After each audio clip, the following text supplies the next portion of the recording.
Hello everyone, welcome back to UXIS. As you all know that we are here to cover the Indian Constitution in the 30 days series for the 2026 aspirants. And in this series, in the last section, we have covered Office of Whip, Office of Leader of Opposition, and Anti-Defection Law. So these are the important topics which we have already covered in the last lecture. Now, further, today we will cover most important topics of the parliament chapter. For example, the financial committees and committees like public account committees and the estimate committees and the committees on the public sector undertaking PSUs. And then further, we will also see the departmental related parliamentary standing committees and other some other important topics. So what you have to do that please continue the whole lecture, continue to the whole video and do study with me. So start करते हैं आज के इस series को. First of all, as we all know that financial committee is one of the important part of the parliament, as it creates a checks and balances kind of things. Like these are the committees. Financial committees are standing committees होती हैं, है ना? These are the standing committees of the parliament, and it basically conduct, इसका जो काम होता है, it basically conduct the detailed detailed financial scrutiny of the public expenditure. ठीक है.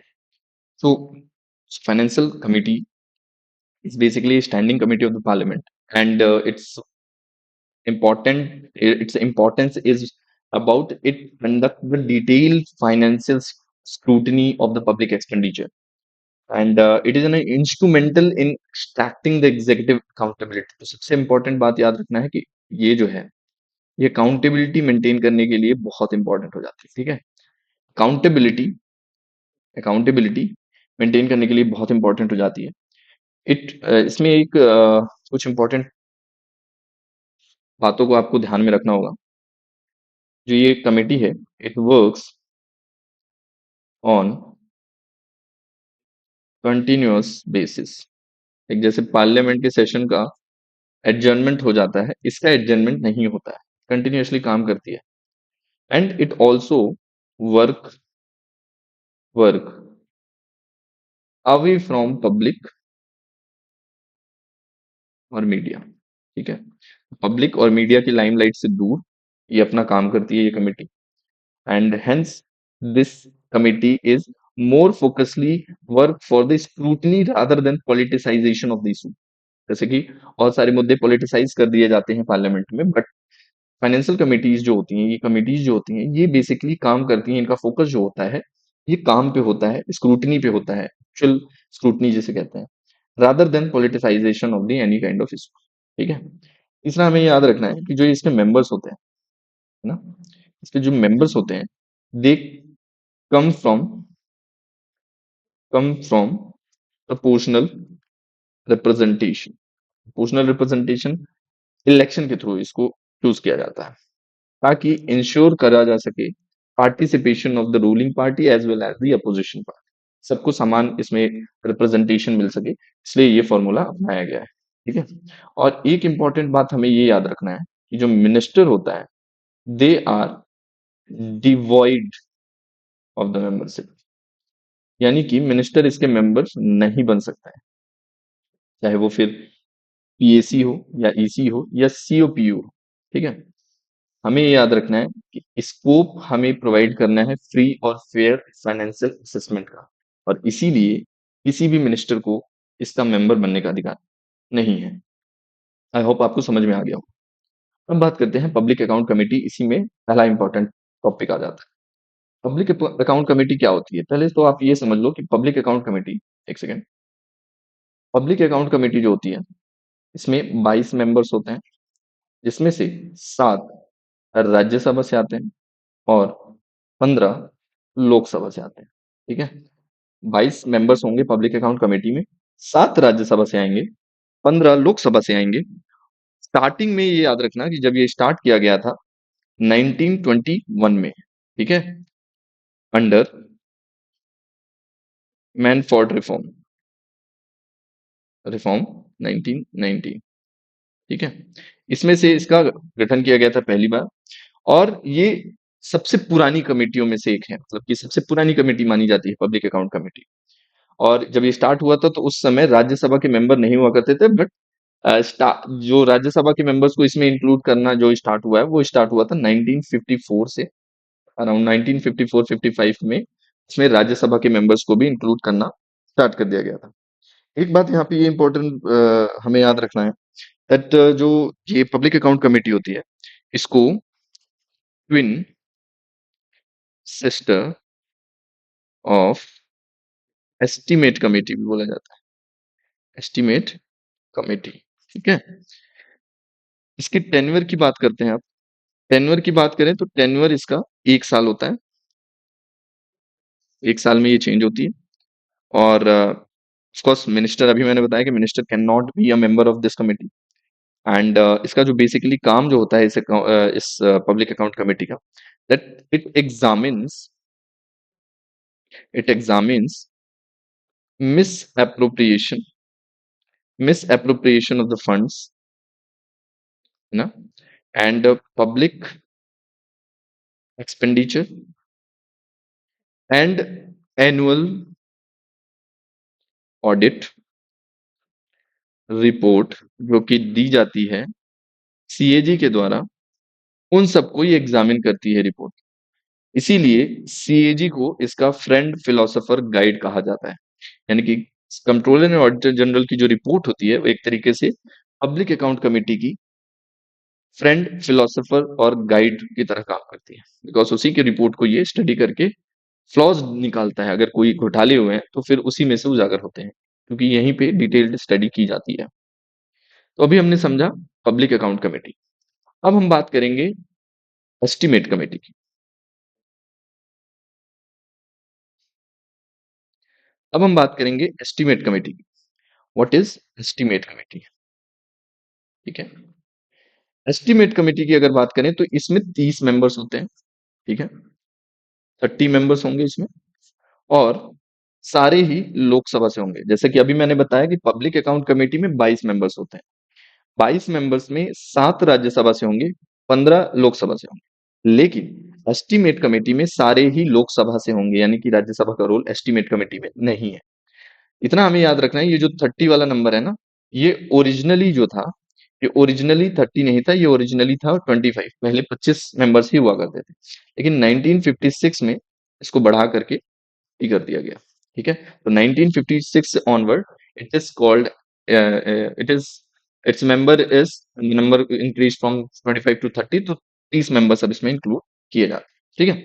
अगर इसको बात करें कि इसको और किसी नाम से जाना जाता है तो yes, it is also known as continuous continuous economy economic committee, ठीक है ना, इसको कहा जाता है। टेन्योर अगेन इसका भी 1 साल है, 1 ईयर।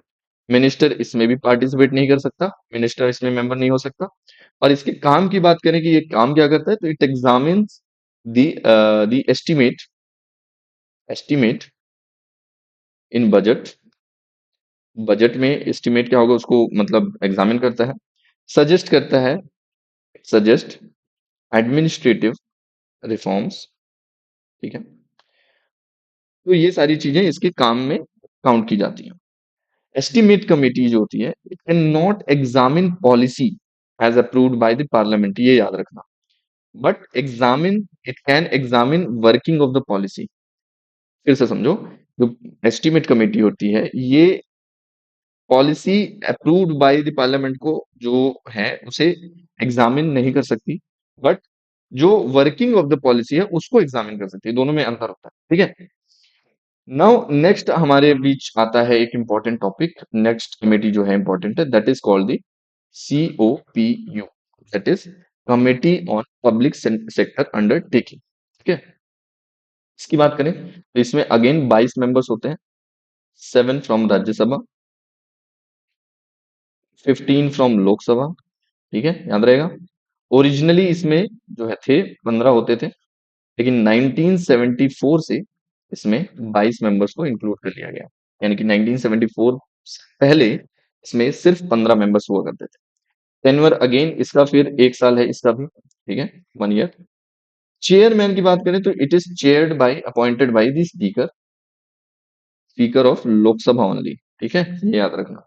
और इसमें जो राज्यसभा के मेंबर्स होते हैं वो चेयर नहीं बन सकते, यानी कि chairman of the public sector undertaking committee में राज्यसभा के members can not be become a chairman of it, ठीक है, याद रहेगा।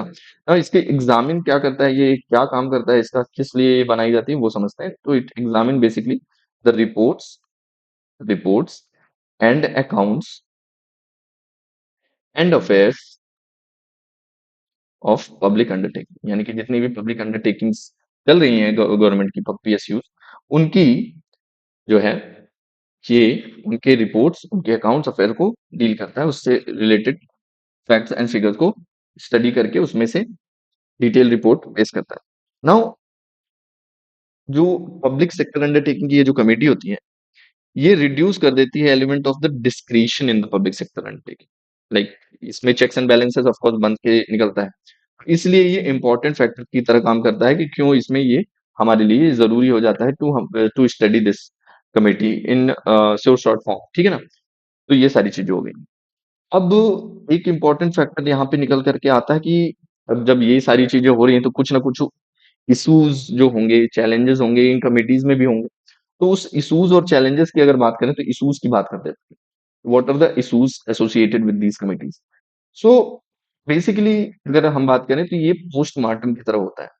पोस्ट मॉर्टेम, यानी कि जो ये कमेटी होती है basically these committees are work these committee works as usually post-mortem examination, that is the scrutiny of the expenditure already made by the executive, क्योंकि पहले तो आप कर नहीं रहे हो, जो ऑलरेडी एग्जीक्यूटिव ने आपके ऑलरेडी एक्सपेंडिचर को खर्च कर चुका है, एक्सपेंड कर दिया है, उसकी स्टडी करता है। तो उस पे किसी तरीके से रोक नहीं लगाई जा सकती बिकॉज वो तो ऑलरेडी हो चुका है। हाँ, इससे एक चीज अच्छी है कि आप अगर कोई फ्लॉ निकल के आता है तो आपको ये पता चल जाएगा कि यहाँ पे गड़बड़ी की गई थी। बेसिकली हमें क्या करना चाहिए कि हमें ऐसा मैकेनिज्म यूज करना चाहिए ताकि गलत एक्सपेंडिचर हो ही ना, है ना। उसके लिए एक मैकेनिज्म होना चाहिए। खैर, इसका इशू यही है कि it is a kind of postmortem which basically examines और स्क्रूटनी जो होती है इसकी एक्सपेंडिचर जो उसकी होती है जो ऑलरेडी कर दिया गया है, ठीक। अब सेकंड अगर बात करें कि क्या है इसके इश्यूज में अगर हम काउंट कर सकते हैं तो कहने के लिए फॉर एग्जांपल जो इसकी रिपोर्ट होती है ना, ये कभी कभी टेबल की जाती है, कभी नहीं की जाती है। यानी कि reports often tabled with considerable authority, और it it is not considerable authority को दी भी नहीं जाती, लाइक दिया भी जाएगा तो बहुत लेट से दिया जाता है। तो इस तरीके से इसमें एक फ्लॉज ये भी निकल करके आता है। और दूसरा ये है कि मैंडेटरी नहीं होता कुछ भी इसका, recommendation like advisory in nature होता है, ठीक है। तो सो एडवाइजरी इन नेचर है तो ये भी एक इसका फ्लॉ है। फिर ये डोमिनेटेड बाय एग्जीक्यूटिव होता है, like chances of the conflict of interest हो ही सकता है ऑफ कोर्स, क्योंकि इसमें भी पार्लियामेंटेरियन ही इन्वॉल्व होते हैं। ये भी देखने को एक इशूज में हम काउंट कर सकते हैं इसको।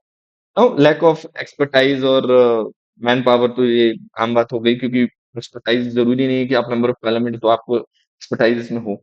तो these are the issues associated with these committees, तो ये भी हमें याद में रखना होगा, ठीक।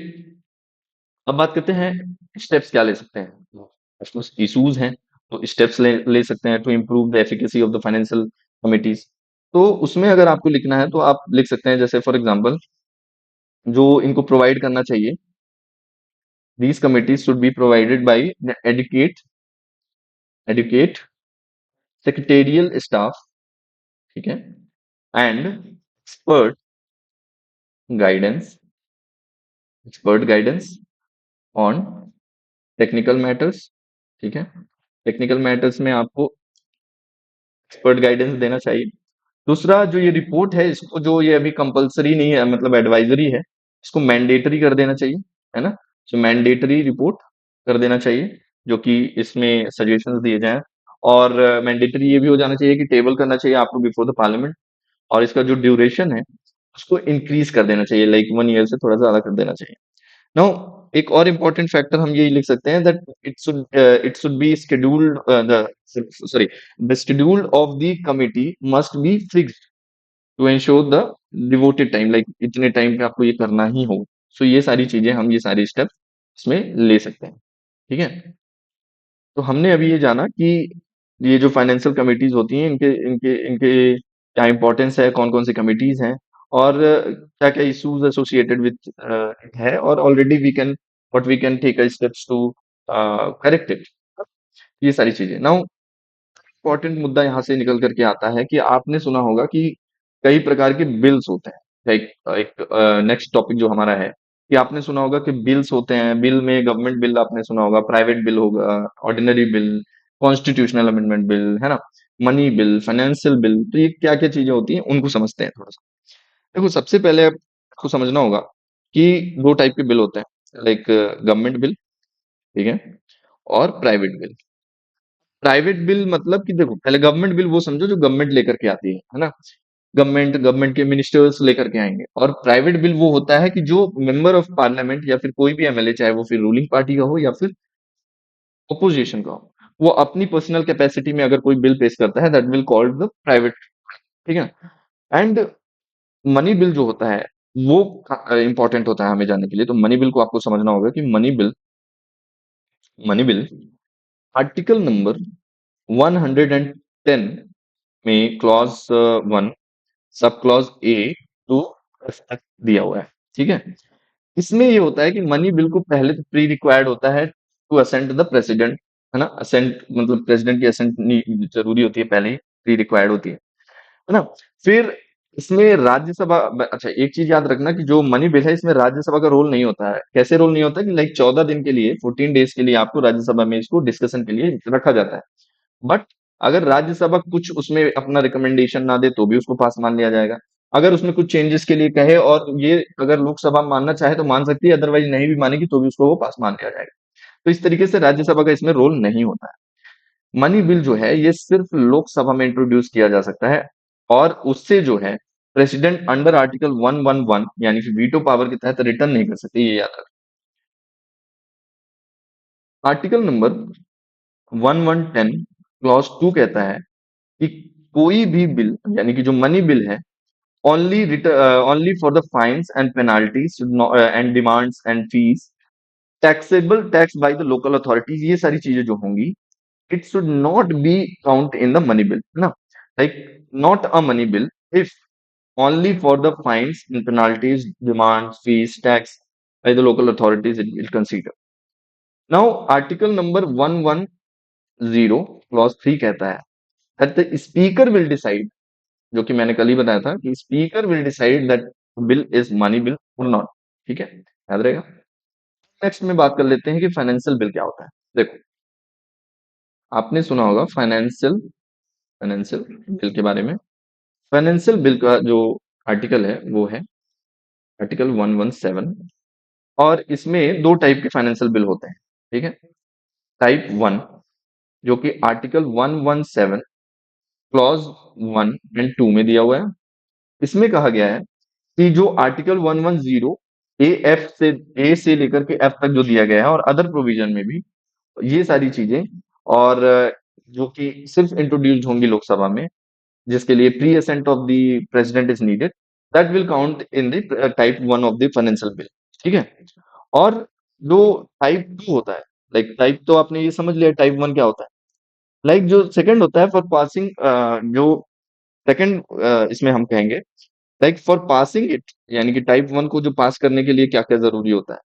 राज्यसभा, लोकसभा पास इक्वल पावर्स होंगी इसके लिए। ठीक है। राज्यसभा और लोकसभा के लिए इसके पास इक्वल पावर होंगी। अब ज्वाइंट सेशन जब बैठता है, ज्वाइंट सेशन जो बैठता है, इसमें आर्टिकल नंबर 108 में कहा गया है कि it can't be for CAA. Now CAA citizen amendment bill वाला नहीं है, सिटीजनशिप अमेंडमेंट एक्ट वाला नहीं। कॉन्स्टिट्यूशनल अमेंडमेंट एक्ट के लिए कभी भी ज्वाइंट सिटिंग नहीं हो सकती, ये याद रखना। ठीक है। देखो सॉरी, मैं यहाँ बताते बताते इधर निकल गया। टाइप 1 मैंने बता दिया, टाइप 2 समझो कि टाइप 2 फाइनेंशियल बिल का क्या होता है, ठीक है। टाइप 2 की अगर बात करें तो ये होता है आर्टिकल 117 क्लॉज 3 में इसके बारे में कहा गया है कि ये जो टाइप 2 बिल है ये राज्यसभा में और लोकसभा में दोनों में पेश किया जा सकता है। यानी कि एनी ऑर्डिनरी बिल साथ में expenditure of the consolidated fund of India वाला अगर मिला करके है तो वो फाइनेंशियल बिल टाइप 2 में आएगा, और इसको राज्यसभा लोकसभा दोनों में आप इंट्रोड्यूस कर सकते हैं। याद रखना, फाइनेंशियल बिल जो टाइप 1 वाला है उसको आप सिर्फ लोकसभा में पेश कर सकते हो, ठीक है। तो इस तरीके से टाइप 1 टाइप 2 आपने समझा कि फाइनेंशियल बिल क्या होता है।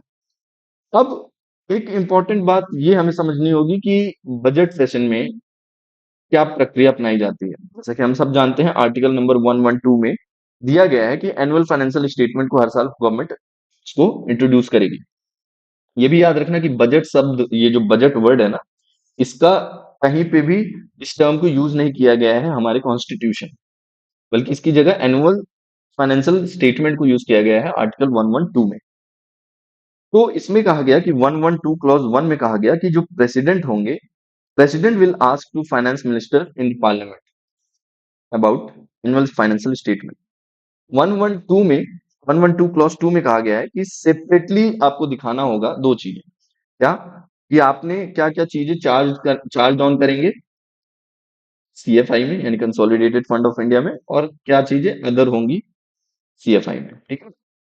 ये आर्टिकल 112 क्लॉज 2 में कहा गया है। फिर आता है आर्टिकल 112 क्लॉज 3। इसमें कहा गया है कि charge on the consolidated fund of India क्या क्या चीजें होंगी। For example salary of the जजेस, इस तरीके से जिन पर चार्ज ऑन होता है इस कंसोलिडेटेड फंड ऑफ इंडिया, उसके बारे में आर्टिकल 112 क्लॉज 3 में कहा गया है। तो ये हमें याद रखना है। फिर आता है आर्टिकल नंबर 113 क्लॉज 1। इसमें कहा गया है कि charge upon the consolidated charge expenditure जो होता है इसके लिए आप वोट नहीं कर सकते। ये तो आपको पता ही होगा। लाइक जो चार्ज अपॉन होती है उसके लिए आप डिस्कशन वोट नहीं कर सकते, मतलब डिस्कशन करा जा सकता है सॉरी, बट वोट नहीं किया जा सकता, ठीक है। तो ये सारी चीजें हमें यहाँ पे समझना होगा। अब 113 और क्लॉज 3 में एक चीज कही गई है जो हमें याद रखना है कि no demand grant without present और pre recommendation of the president of India. तो ये सारी चीजें हमें याद रखनी हो, ठीक है। ये सारी चीजें हमने समझ ली कि बजट क्या है, बजट कहाँ से स्टार्ट होता है, लाइक बजट की सेशन कहाँ पे हमारे कॉन्स्टिट्यूशन में इसकी बात की गई है। तो annual statement, financial statement article 112 और 113 में अभी हमने समझा क्या क्या चीजें मेंशन करी गई है। अब आपको समझना होगा कि जब बजट पेश होता है तो क्या क्या प्रोसीजर्स होती है। लाइक प्रोसीडिंग की बात करूं या प्रोसीजर, तो इसमें समझना होगा कि सबसे पहले फर्स्ट रीडिंग होती है, ठीक है। ये समझो, सबसे पहले फर्स्ट रीडिंग होती है। इसमें क्या होता है, जनरल डिस्कशन होता है, ठीक है। जनरल डिस्कशन होता है, फिर इसमें रेफर किया जाता है टू कमिटीज, जो कि पब्लिक डोमेन में और डिस्कशन के लिए भी साथ में निकाल दिया जाता है। फिर इसके बाद जो सेकंड प्रोसेस होती है वो सेकंड रीडिंग आती है, ठीक है। सेकंड रीडिंग में क्लॉजेस बाय क्लॉजेस इसको रीड किया जाता है और फिर वोट किया जाता है, ठीक है। फिर आता है third reading. Third reading third reading में बिल के ऊपर वोट किया जाता है, और फिर बिल को सेकंड हाउस में उसमें पास करा करके सेकंड हाउस में भेज दिया जाता है। फिर अगेन सेम प्रोसेस की जाती है, और लास्ट में बिल जब दोनों हाउस से पास हो जाता है उसे प्रेसिडेंट के पास, प्रेसिडेंट के असेंट के लिए भेज दिया जाता है, पास कर दिया, मतलब भेज दिया जाता है, because president is also functional part of the parliament. तो जब तक उनकी साइन नहीं हो जाएगी तब तक वो बिल नहीं बनता है, याद रखना, ठीक है। अब जो फंड है उनके बारे में समझ लेते हैं, फिर आज का लेक्चर खत्म करेंगे। जैसे कि आर्टिकल नंबर 266 में सीएफआई के बारे में बात की गई है। What is CFI? Consolidated fund of India. Consolidated fund of India. Now all the expenditure, all the debt, all the receipt, all the credits, for example, all the revenue received by the government of India, loans raised by the government of India, treasury bill, सब कुछ जो भी है वो सब कहाँ पे रखा जाता है? तो ये कंसोलिडेटेड फंड ऑफ इंडिया में अंडर आर्टिकल 266 के तहत ही इसको रखा जाता है। फिर इसी में एक होता है पब्लिक अकाउंट, ये याद रखना। पब्लिक अकाउंट क्या होता है? ये फॉर एग्जांपल पीएफ हो गया, है ना, जुडिशियल डिपॉजिट्स हो गए, और जो सेविंग बैंक डिपॉजिट्स होते हैं ना, डिपार्टमेंटल डिपॉजिट्स होते हैं, इस तरीके की जो चीजें होती हैं वो पब्लिक अकाउंट में जमा कराई जाती है, वो भी आर्टिकल 266 के तहत। याद रखना, it is not required parliamentary approval for this, है ना, only request first time it's creation. याद रखिएगा, याद रहेगा, यानी कि जब भी पब्लिक अकाउंट क्रिएट किया जाता है इसके तहत, उसमें हर बार आपको पार्लियामेंट के अप्रूवल की जरूरत नहीं है, बट पहली बार जब आप क्रिएट कर रहे हो किसी पर्पज के लिए, वहां पे आपको पब्लिक अकाउंट को वहां पे पार्लियामेंट की अप्रूवल आपको जरूरी होता है, वहां पे जरूरत है। नाउ नेक्स्ट जो इंपॉर्टेंट फंड है, दैट इज आर्टिकल 267 के तहत आ जाता है कंटिंजेंसी फंड ऑफ इंडिया, जो कि सीएफआई एक्ट ऑफ 1950 के तहत बनाया गया है फॉर इमरजेंसी पर्पस। ठीक है, फॉर इमरजेंसी पर्पस के लिए contingency fund of India act of 1950 लाया गया था, जिसमें कुछ पैसे रखे जाते हैं ताकि उसे हम इमरजेंसी में यूज कर सकें। फॉर एग्जाम्पल आज की डेट में इसे 30,000 करोड़ रुपए इसमें एलोकेट किए गए हैं। ठीक है, तो इसी के साथ आज का सेशन खत्म करते हैं। कल